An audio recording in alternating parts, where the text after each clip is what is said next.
COVID-19 has spread around the world. It has had major impacts on supply chains. It's reasonable to assume that the impact on trade will be at least that of the global financial crisis in 2009, when flows fell by over 20%. Some of this is the natural result of the closure of many factories around the world, but some of it is the result of direct government interventions, which could imply a more long-term and major impact from the current crisis. Even before COVID-19, companies were dealing with a rise in protectionism, which was unprecedented in the modern era. Over the last few years, with my colleague Jappe Eckert in the University of York, we've been looking at company responses to this challenge.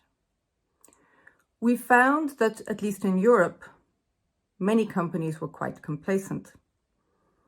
Their trade associations were worried, but busy executives often considered that protectionism was just rhetoric and that it would never happen. And yet we've seen a major trade war, and there's rising concern about the future of the World Trade Organization. This has undermined the foundations on which many companies have spread their production around the world. Now COVID-19 has hit on top of this context.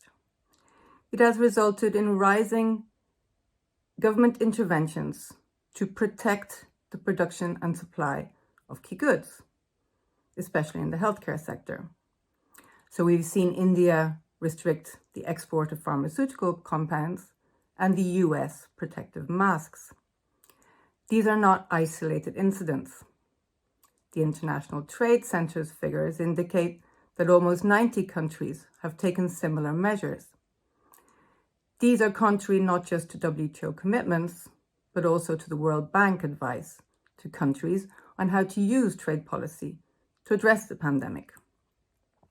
Any defense would rest on the idea that they are necessary to protect human health or security.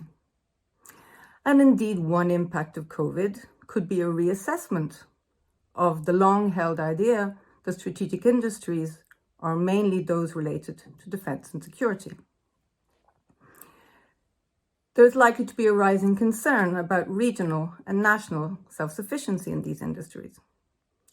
This may be desirable, not least for environmental reasons, but many millions of vulnerable workers in the developing world are dependent on trade openness for their livelihoods.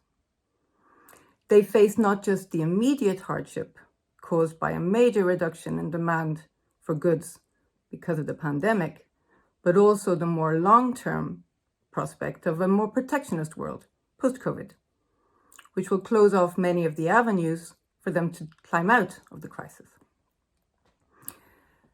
Finally, these direct interventions to restrict the supply of vital health-related goods are likely to damage relations going forward, literally endangering the lives of the citizens of supposed allies and developing countries during a crisis which we all face together will undermine future bilateral and multilateral relationships as we move forward and maybe for decades to come.